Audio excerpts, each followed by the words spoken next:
How do Korea's ancient traditions shape its culinary future? On today's menu. With cooking techniques that date back millennia, Korea keeps the past alive through the craft of cuisine. Here, food doesn't simply influence culture, it defines it. Kimchi, the foundation of a meal for more than 1,500 years. A lot of Korean people say if there's no kimchi, then it's not a meal. The taste of North Korea, preserved for future generations. To taste authentic North Korean cuisine in South Korea, it's almost impossible. Coveted Korean delicacy, oak mushrooms. They can fetch several $100s per kilo. A feast fit for a king. World cuisine is like art. It's very intricate, it's beautiful.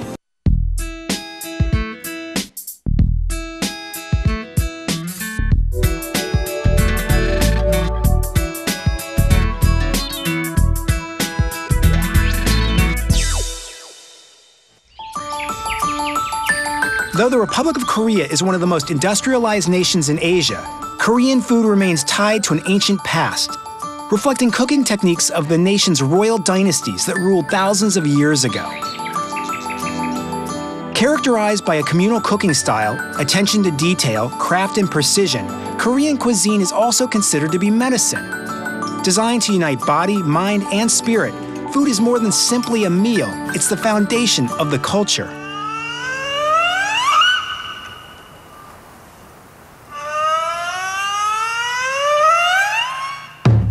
When it comes to Korean food, the first thing you have to explore is kimchi.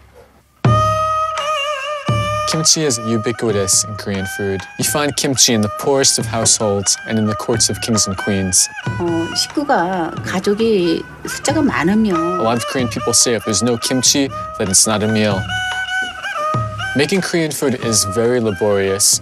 For example, if you want to make cabbage kimchi, it can take up to 8 hours. A more complicated type of kimchi can take up to 10 days. The hard work that goes into making kimchi is really representative of Korean cuisine in general. It takes a lot of precision and patience. My name is San Kim and I live in Seoul, but today I've come down to the food mecca of Korea, Jeonju. In Jeonju, about 150 miles south of Seoul, celebrated chef Inja Yu prepares kimchi, a dish unique to Korea. Through pickling and fermentation, kimchi allowed ancient Koreans to preserve the fresh taste of the harvest, even in winter. Kimchi remains the center of any Korean meal and a symbol of the country's cultural legacy. 반갑습니다. Today I'm visiting Inja Yu, who's a very famous Korean chef, and she's going to show me how to make kimchi inside a hanok. 좋은 음식들이 많이 나와요. 그래서 그 좋은 음식을 좀 체계적으로 좀 더 내가 공부를 해가지고. Mrs. Yu said that she actually started to learn how to make kimchi 27 years ago, and she learned after she got married. She moved in with her in-laws, and her mother-in-law taught her how to make kimchi. There's over 100 types of kimchi, and they're all made differently. So right now we're about to make Baechu kimchi, which is called cabbage kimchi in English. Just the right amount of salt goes in between each layer of cabbage.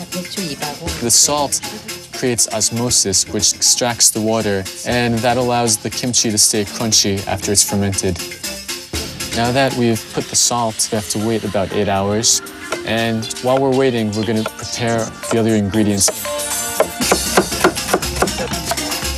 It's hard to believe, but you actually need this many ingredients to make kimchi to get the right taste. So right now, Mrs. Yu is about to make the most iconic and predominant ingredient in kimchi, the red pepper paste. This broth here is made from rice.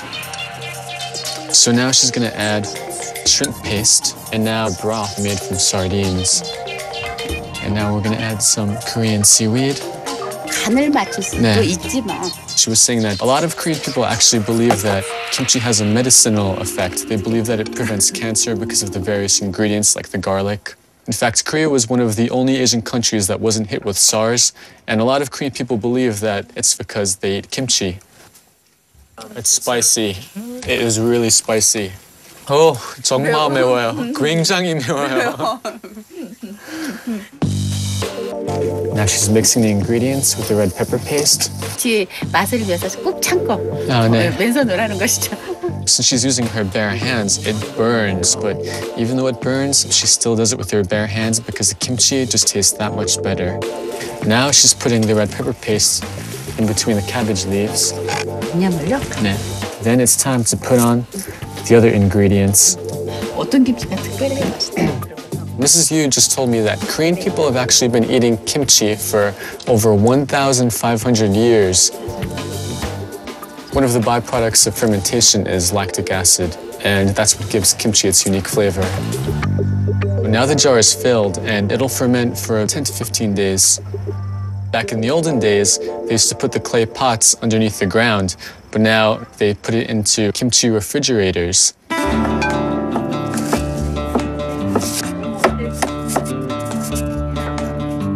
Traditionally, kimchi is made by the entire family, and you need at least 3 or 4 or 5 people. It takes a lot of hours.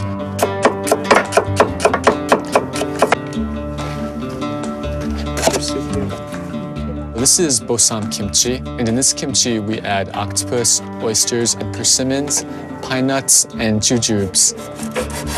This kimchi was originally made for the king, and they wanted it to look beautiful, so that's the reason why everything is so delicately placed.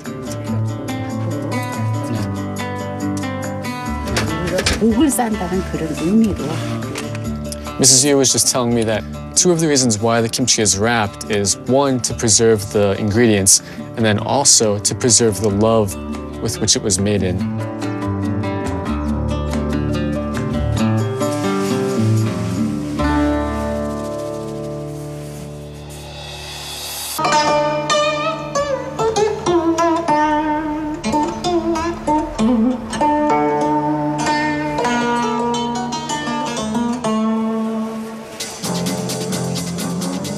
To taste authentic North Korean cuisine in South Korea, it's almost impossible.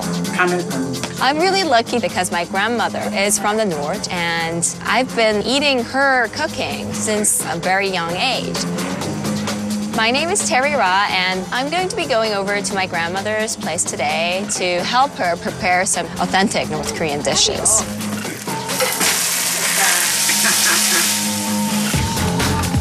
For more than 50 years, Korea has been divided in 2. Because travel is tightly restricted to or from North Korea, its food is largely unknown to the outside world. Considered heartier and more mild than its spicy southern counterpart, it incorporates crops like mung beans, a staple of the North Korean diet.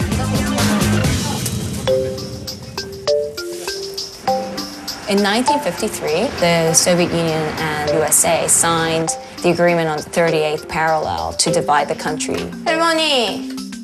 And from then onward, there was no communication or actual movement of people from the north to south or vice versa. My grandma was lucky to get out before that happened because they were informed previously that the communists were coming, and the family did not support that ideology or that form of government. 그 할머니도 여기 와 있었거든. Ah, okay, okay. 아, 그립다. 다 그립다? 좋아요. Okay, she misses everything about Pyongyang. Like the location and the vastness of the plain, it's very flat. 거기 있었으니까 뭐든지. Coming down to the south, she missed the taste of the north. And that's why she continued on making the similar types of foods ever since for the past 51 years. There's a saying in Korean, 이열치열, which means the balance of your body heat with the outside heat. When it's winter, it's very cold. We believe that it's better to have cold noodles in order to balance out the temperatures. So, naengmyeon is traditionally eaten in cold weather. 뿐 아니라 잡곡이 많아. 근데 녹두가 많죠. Now we're going to make mung bean pancakes, which for big celebrations, we will make this in North Korea. Yeah, you can buy ground mung bean from the stores. It's easier and much more convenient, but it tastes much better from scratch. Now we're going to make the filling. 김치. Kimchi is in both North and South Korean food. The difference is that North Korean kimchi is less spicy and it's a lot saltier. 고기를 좀 많이 먹고. North Korean people eat a lot more hearty and they eat a lot of meat. 딴 건 뭐? So we're going to put the filling into the batter of mung beans. She knows exactly how much to put in because it's her standard. She tastes the raw mix and she knows that it's fine.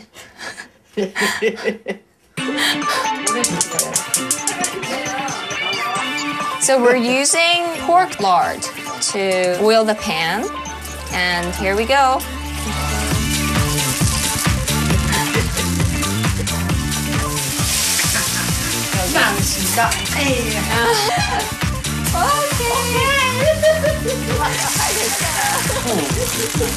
He's enjoying this a lot, yes. Okay. My grandmother just explained that having a thick batter is very important because if it's thin, it would mean that you're very poor. 이거하고 컴비야. There is a lot of food when she was growing up in Pyongyang. But right now, there's nothing and everybody's starving. 잘 먹겠습니다. 아멘. 먹겠습니다. 먹겠습니다. She enjoys cooking and being able to provide North Korean cuisine for the family. This is comfort food, and it's been carried on through the generations.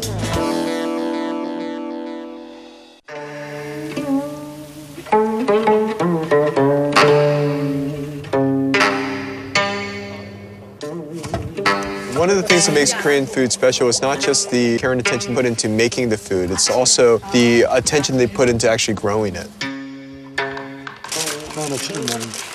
Sunglim Chae was working in a company at a bank and he didn't like working in the office. He just felt this urge to be free and be outside. So he quit his job and dedicated his life to Korean oak mushrooms. My name is Daniel Gray, and I'm a food writer based in Seoul.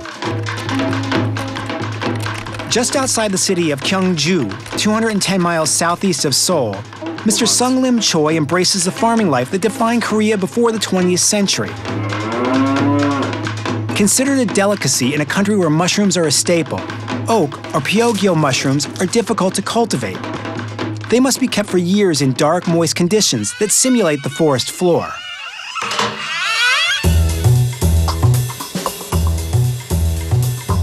안녕하세요.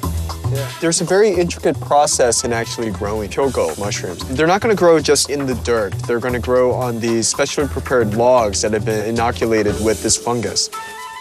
The first step is to drill holes into the log. And then he's going to inject the wood with the mushroom spores. So that is what comes out of this guy.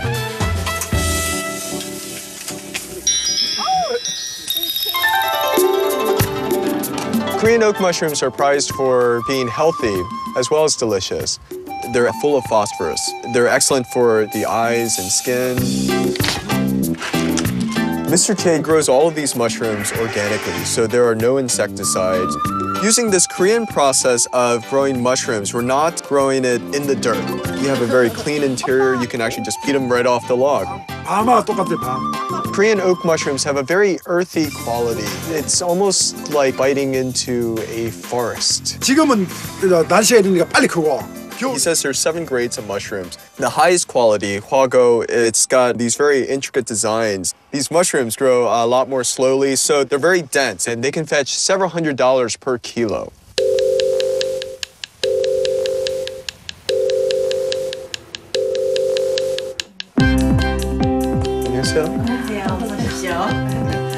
This is Yong-sun, and she is making a boso cheongul, which is a mushroom hot pot dish. This is a hearty dish usually eaten in winter. Right now we have many different kinds of mushrooms. We have the oak mushrooms that we saw earlier, a heartier button mushroom. We have straw mushrooms here, 2 different kinds of oyster mushrooms. Enutari, which means baby's legs. Homo? This is not a very common dish. Mushrooms are very expensive in Korea, and so is beef. 고기가 너무 많아가지고 싫어한다면서. I think Young-sun makes a very good point. She thinks that Americans eat too much beef, so it's not considered anything special. And here in Korea, because it's not as common, people revere the taste of beef. 고춧가루를. One of the things about Korean taste is called kanulboda, which is called fingertip taste. And you have to taste things on your hands. It's the only way you can really tell everything is correct. This is probably one of the best mushroom broths that I've had because you have more than just one kind of mushroom. So your mother must really like us. She made japchae. Imagine if you were making a peanut butter and jelly sandwich and you had to grow your own wheat to make the bread, and then you had to grow the fruit to make the jam. It would be so much better than what you would get at the store. And this is how Young-sun cooks every day.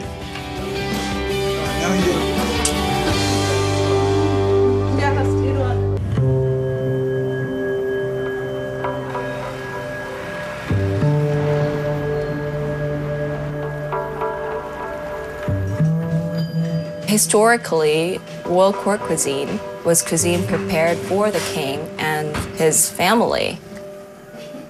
Royal court cuisine is like art. It's very intricate, it's beautiful. It consists of everything that's from the sea, the sky, the lands. It's like medicine. 그 전통 요리를 한다는 것은 참 힘든 일. In Jae-yu is not just known for her kimchi. She's also a certified royal court chef. Although royal rule ended in 1910, Korean chefs still train in the high art of royal court cuisine. In the past, most people could only eat foods grown in their own region, but royal families had the power to import ingredients from all over the kingdom. At her restaurant Gong, In Jae-yu prepares a lavish meal originally designed to delight the palate of the king from the Lee dynasty over 500 years ago.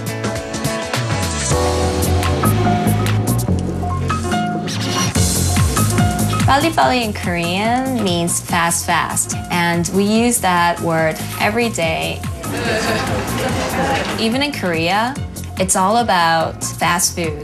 It's about industrialization and the fast-paced economy. But royal court cuisine is essentially slow food.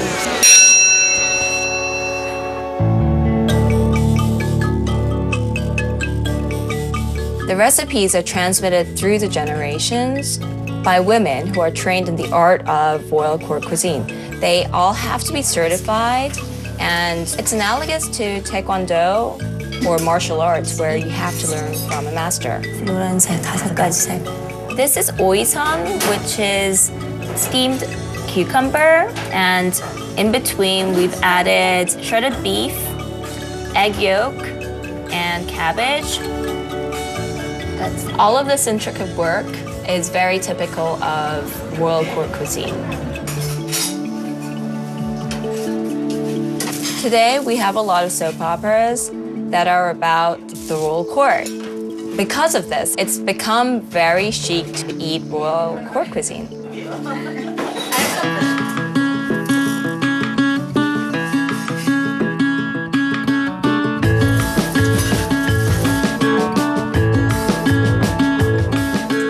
This restaurant is a very special place. It's a place where important meetings take place, and it's a place for special occasions.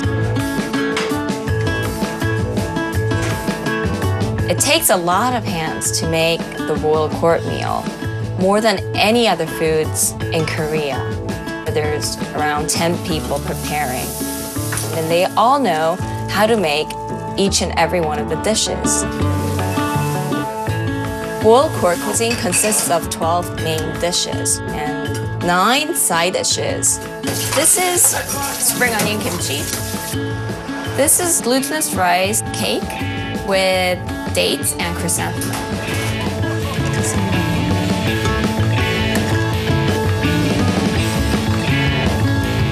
This is shinsalo, and it's a vegetable and beef hot pot.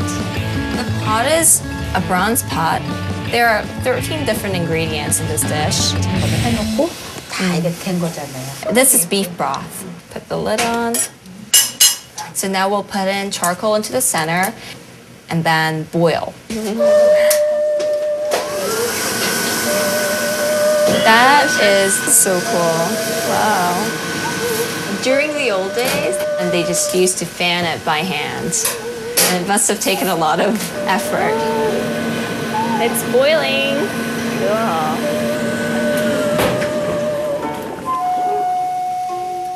Oh, it's very good.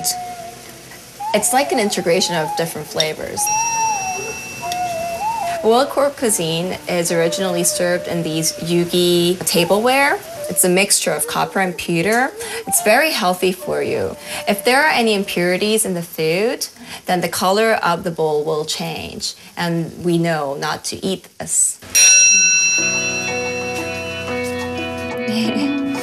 적인 맛을 지키면서 만든 그러한 음식이 가장 세계적이 되지 않아요.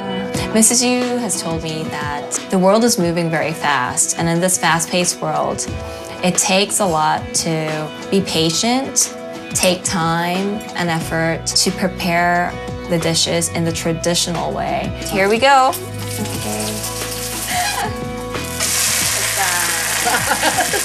In Korea, food is about family, in the preparation as well as the eating.